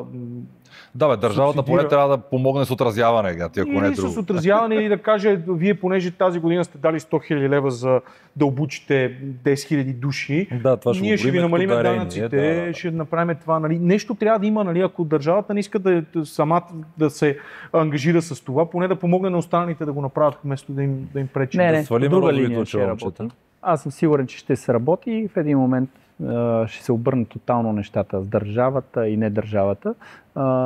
Ние да си бутаме на нашия капацитет, каквото може да свършим. Това е И да според мен. даваме пример, за Защото който говорих. ние сме 15 инструктора. 15 човека, какво са? Нищо. В смисъл, то тази държава и трябва, нали, така погледнато, безброй, 1500. безброй. И тук по-скоро е, пак ще се върна на годишното награждане. Идеята е, ако мога да научиме инструктори да стават, дори един съвет да да. Човек, който кара на писта, просто качи ли се в кола, всеки път да дава 2 съвета как да застане правилно човека, който управлява шофьора. Дали е жена, дали е някой възрастен и така нататък. Това нещо да стане едно по-общо, защото... Предай нататък малко. Предай да се нататък, да. Това според мен е някаква версия, в която може да се мултиплицира и да заработи по-мащабно. Защото с тия 15 човека... И това, което и ти нали, сподели, когато бяхме на годишното награждаване, нали, модела, в който ние с експертизата, която имаме натрупана, да предадеме знанията и уменията си на хора, които, ето както ти каза, да станат по-добри механици, да се занимават профилирано с моторспорт. Утре, когато някой потърси и иска да започне да се състезава, това да е по-достъпно, съответно да има повече такива хора. Тези хора сами да могат да си изкарат хляба по този начин, а пък другите, които са си изкарали парите по друг начин, да имат възможност и желание да инвестират в това и да плащат за това. В този случай вече се завърта колелото наистина и ти получаваш... Но там говорим за бизнес. Това цялото, за което ти Ма говориш, той тук, ако извадиш бизнеса от това, няма да сработи. Аз го пробвах на мой гръб, с моите пари от семейството и вместо да ходя някъде, аз съм си харчил парите на писта София, на къде ли не, да заработи, да плата някакви пари на инструктори на такова, безплатно за хората. Супер щастливи хора имаше, но такива с, нали, пълна благодарност. Обаче на другия ден това свършва и това е една приказка, която някъде сме чели, е много романтична, обаче не работи, а то трябва да е... Според мен, не казвам, че трябва да стане бизнес, които хората, нали, да си плащат такова. Да, ако може да е някакси завъртяно и спонсори да има и нещо да платят. Трябва да е някаква златната среда. Точно това се опитвам да кажа. Защото за моторспорта то е ясно. Моторспорта е много скъп. Всеки, който иска да се занимава наистина с моторспорт, той знае, че трябва да плати много пари. Нормално е. Аз говоря обаче за това, че хората трябва да знаят, че срещу една абсолютно поносима за всеки средностатистически човек може човек да отиде и да запише детето си, след като изкарало книжка на един курс, ако щеш еднодневен само или няколко часов, така че да знае, че утре този човек е по-отговорен шофьор и може да направи повече неща на пътя, така че да запази себе си и останалите. Това е моята, може би ненормално, но някъде така неща. Е, но един курс дори с личен автомобил, да кажем, че в момента в най-обща организация струва около между 200 и 300 лева. Нали, говорим организация, колко човека и така нататък. За няколко часа, в рамките на един ден. Не, да кажем, че теория и практика, с която ти ще му отвориш съзнанието да продължи да се учи. Защото това е нашата идея. Не е ние да им налееме целият софтуер и те да цъкат по... Идеята това няма как да стане. В смисъл, ние по обученията сме виждали достатъчно хора, които ти им обясняваш някакви неща, отваряш им очите за някакви неща, те след това се тръгват и продължават, защото на мене ми е по-удобно, като седалката ми подпира задния по колената. Един път, като достатъчно авторитетно си му представил идеята, почти винаги сработва. Така е, има обратното. Мисълта ми е, че ясно е, че ти не можеш да ги накараш тия хора, ако им дадеш правилните съвети, проведеш им правилната теория, покажеш им нагледно, че това, което им говориш, не са глупости, защото много хора се викат, ти ще ми кажеш това на мене. И като му покажеш, че ние може да завие, не мога да спре и изведнъж е изненада. Различни инструменти има. Така че дори нещо кратичко да е пак така е. Аз мисля, че вече сме на такъв етап, в който може да пробваме наново да го инициираме, защото аз, както споменах, след няколко тежки събития, които бяха изцяло на мой гръб, си казах, аз просто нямам силата в момента да го правим. Колкото и да ме кефи като идея, ще подкараме и това е една много добър смисъл от това. Тези разговори за миналото, където се забавляваме с тях, да се инициираме, нещо да тръгнем в тази посока и то без да си даваме цялото на семейство, да се пробваме да го направим този път с финес и някаква ефективност да заработи. Да, абсолютно. Аз съм абсолютно за. Защото много често най-работещите неща изискват много малко ресурс.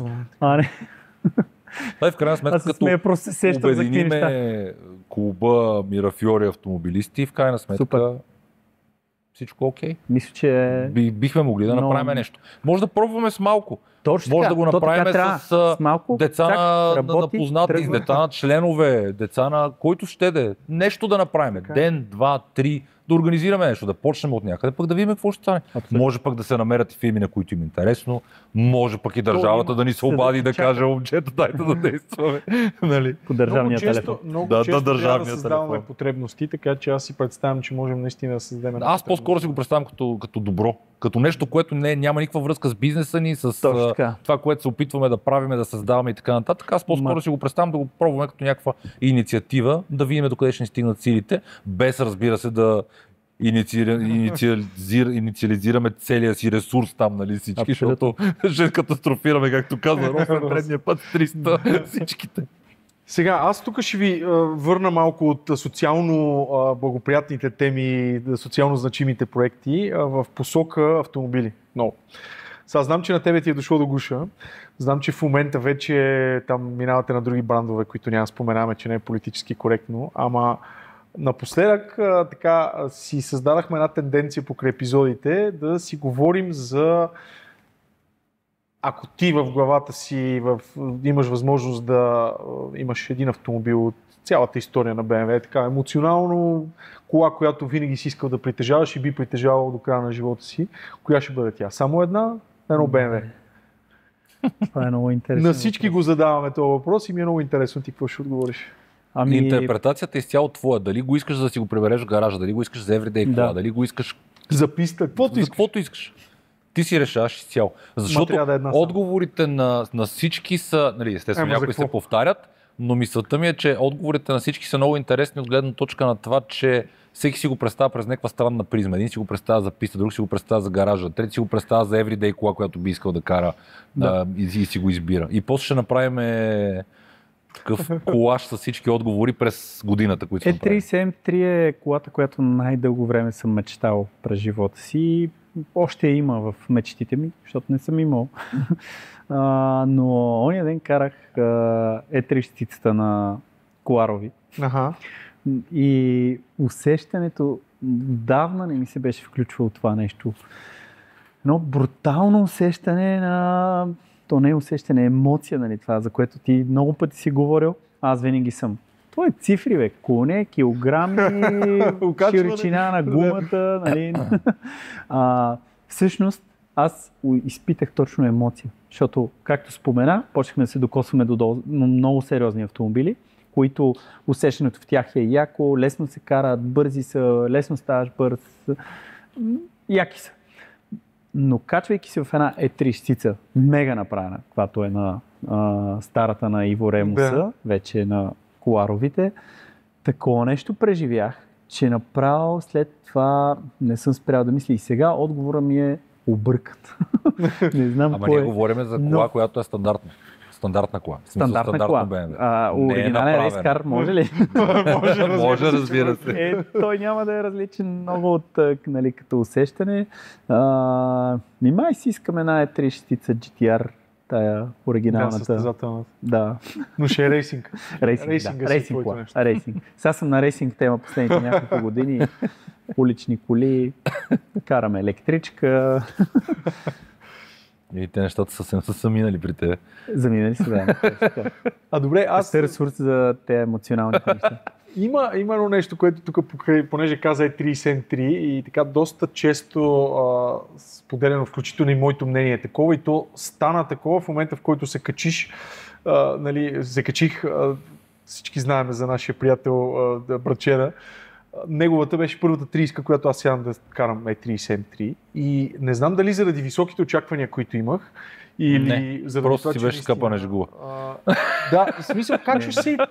Тази кола не ми даде това, което аз съм очаквал. До ден днешен, като я гледам и искам да я прибера в хола си и да я притежавам. Аз искам и да си я карам, и да си кефа. Същото е като тия старите костенурки. Да. В смисъл, качи се вътре, скоростния лос е като такова между два камъка и ти превключваш там и тя е много яка кола и теглото и баланса, а тя е жигула костенурка, нали? Смисъл. Да. И няма разлика. Смисъл... Да, но тук проблема е с очакванията. Наистина, просто човек трябва да създаде правилните очаквания. Просто тогава, когато се качи на E30 на Брачеда, вече имаше S50 под ръка. И реално моята максима беше при BMW. Всеки следващен Power е точно толкова по-добър, колко следващия ще бъде след него. И те ти дават една порция точно, нали? Не повече, не по-малко. За да те държат. Ама до F-сериите. след това обърнаха асансьора и така и го пуснаха на тренажор. Що кетата не са ли хубави? Ето, говориме си за коли. Не, виж, BMW винаги е било за мен най-добрата кола, несравнима с никоя друга, защото има общо с пистите, а гетата тръгват в една друга дисциплина, драк се нарича тя. Никога не ме е кефил. Бил съм на божурище, кефил съм се на Ли, на F30-ката, на там Fiat Tipo и някакви такива коли, нали? Но просто тогава беше само това. А в днешния ден да се занимаваш с драк е... Ама хората това искат. Да кажеш, че гетата не стават според тебе за писта? Категорично. Аз не съм никак съгласен. Не знам колко гуми си купил за G серия и колко за някаква лека кола. Да видиш. За лека кола съм купувал много. За G още не съм, иначе за лека кола. Значи за това. Давам ти пример на нашата писта, която е не много щадяща гуми. Там къп 2 гума на улично G не може да издържи една обиколка. Тоест прозореца на гумата е по-малко от една обиколка. И това се дължи основно на килограми на кола и мощност. И реално килограми и мощност за къде си ти? За една друга дисциплина. За каране на писта ти трябва лека кола, която да не си хаби гумите, най-базово в смисъл. Аз го гледам от чиста математика. Аз гледам времената на гетата. Карал съм и F и G. Да, ама ти гледаш само... Пак е... Значи, цифрите. Любимото ми от няколко месеца насам е новото каране на писта е драк с препятствия. Няма нищо по-бързо от това да дадеш време от много коне. Защото правата е дълга. Но ако ги сложим вече на 5 обиколки, да карат 5 обиколки просто. Да видиш, тотално ще сменят цифрите. Нали, резултати? Пак не съм съгласен. Гаранти. Вземи класирането на къп. Там драстично не са една обиколка и гетата са драстично по-бързи от евки. Не съм ги гледал, но Виж ги. те, добре, ще ги видя, но съм сигурен, Ти че... мина в една друга вяра и спря да гледаш. Не, истината е, че много гледам в посока лекота на тази писта. И когато видя нещо тежко, и аз си затварям очите и спирам да участвам там, защото то бяга от тази моята идея за линията там. Искаме да отидем на най-евтиния спорт, за да усъвършенстваме себе си, а не да показваме какво има зад нас. В тази насока те разбира. И другата марка, която няма да я споменаваме, доста се крепи в тази линия, защото без значение какви асистенции има, колко пауър са сложили, колко е добра на драг, те остават все пак на ниски килограми. А трета серия толкова порасна в килограмите, че то няма да се коментира. Нали? И това... Нали... За новата М5 няма да говорим. Не, за цеките говорим. Звучи такова, даже и леко неадекватно, толкова умопомрачено, а ти махна. BMW 36 е най-яката кола. Ти си ретроманяк. Абсурдно е. Не, по едно време не я понасях, нали, когато имаше хора, които го казват. Но сега, когато вече се докоснахме до първо F-сериите, те бяха лека подготовка за G-сериите.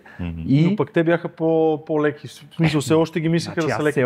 Аз не съм ги изключил F-сериите в графата яка кола за каране, филинг, хендлинг, писта, такъв пресечна път, нали, планински нещо. Отивайки към другата графа, нали, М2-ката, не знам карали сте я, супер комфортна. То не мога да кажеш, една точица не мога да кажеш на BMW, къде са се изложили, обаче тотално различно от онова ретрото усещане. Което... Много по-свързан си с старите коли. Това е може би нещо, което на нас ни липсва и малко си го търсим по други линии. Просто сте дърти, бе. И това е така. Абе, дърти, ма и малките, знаеш как се кефят на E30? Естествено. Значи, да бе, ма идват, примерно едното момче има RS3 последното. E36 е най-добрата кола. Тези 1050 кг на техния компакт, без нищо изрязване, нищо, само махане на интериора.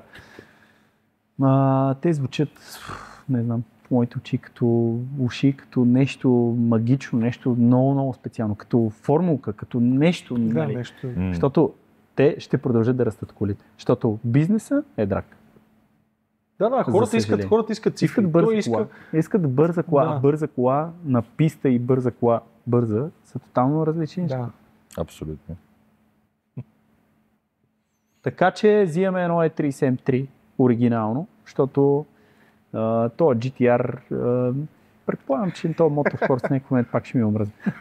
А E30-ката до сега нито за миг не ми е омръзна нейната визия и нейното... Визията е уникална, но аз съм абсолютно съгласен с това, което каза Сашо преди малко. Аз също имах абсолютно същия ужасяващ експириенс с тази кола, защото това е икона, винаги е било икона и аз се качвам в нея и очакването... Добре, коя кола, кое BMW е много специално за теб? Едно, там, M1, аз не съм, предполагам, че не знам дали ще ми случи да покарам, но най-вероятно усещането няма да е много по-впечатляващо от T30 M3. Една осмица или какво. Всички тия коли, те не се карат. В смисъл. И E30 е една от най-яките. Защото е много лека, има много хубаво завиване отпред, което на улична кола... Проблемът целият в невървежа.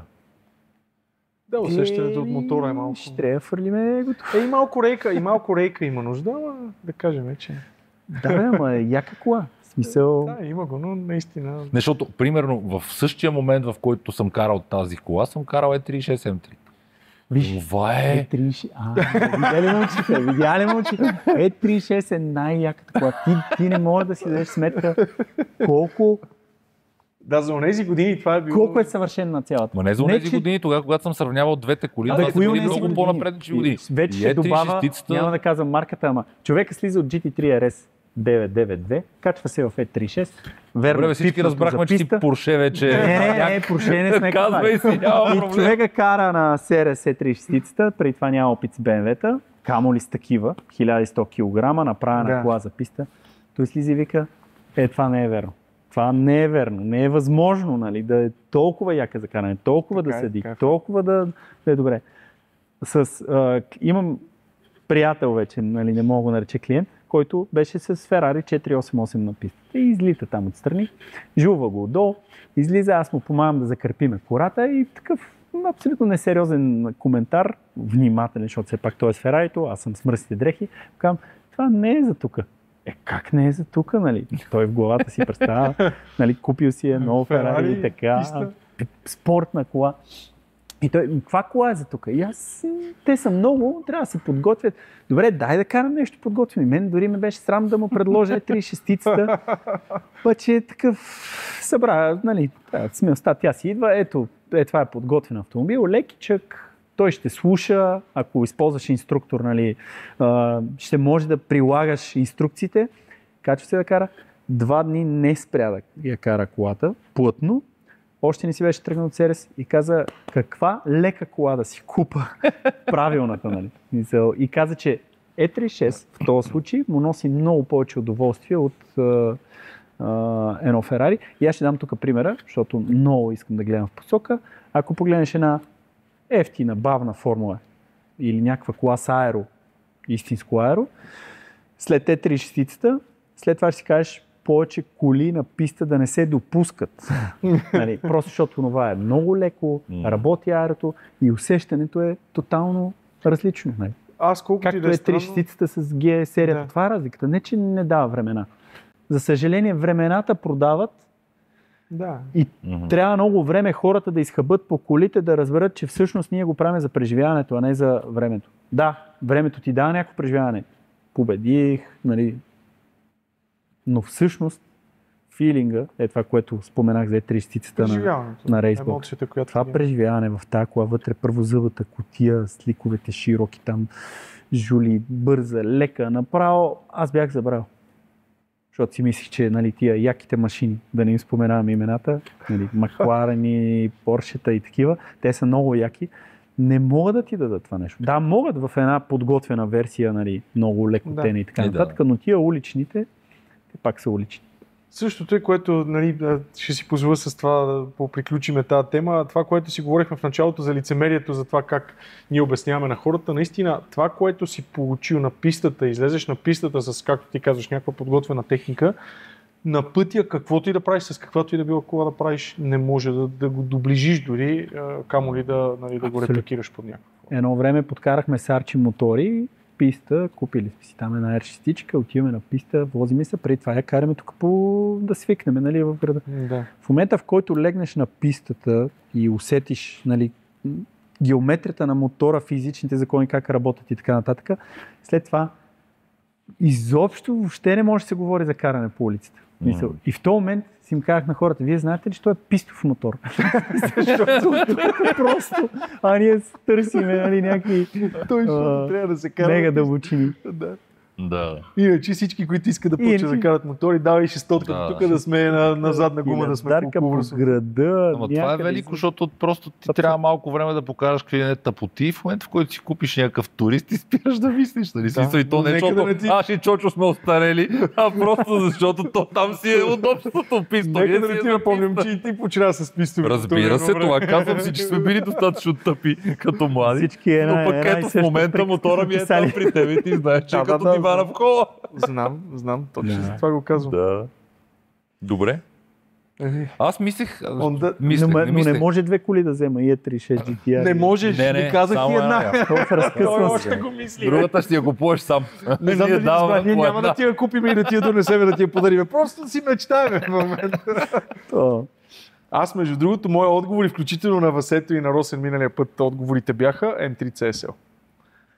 Защото това е най-доброто от двата свята. Това е по-модерна E30-щица, която е също толкова лека, но вече е с правилната техника. Проблемът е, че съм се качвал в такава и съм ми давал газ. Аз съм като тия. Искам се отбележа. Нали, това е отвътре силата ми, която го иска и толкова време не съм спрял да искам тая триска, защото Само веднъж я карах в Бистрица E30 да тествам ABS-а и бърче да гледаш така. И даже, нали... Ти затова и се кефиш. И не съм я карал.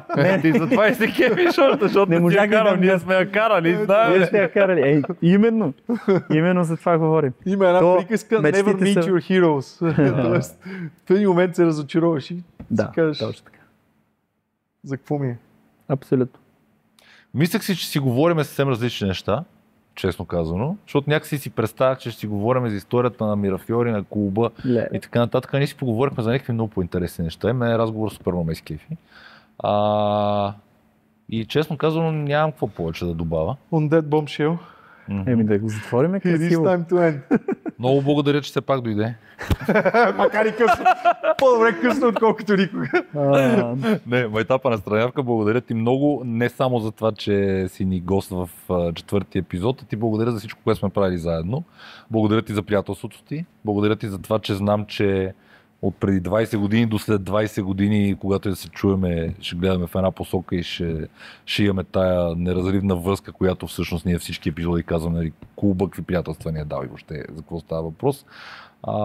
Благодаря ти, че го има Мирафиори и че винаги е било толкова близко до клуба и се надявам да продължаваме напред. Не, че сме тръгнали да спираме, както всички знаят, къпа го менажирате вие, въобще неразривно свързани сме. Те се сменят и нещата и пак всъщност едно и също. И всъщност едно и също, абсолютно. И аз огромно благодаря и от името на всички зад мен, защото тук трябваше сме много хора.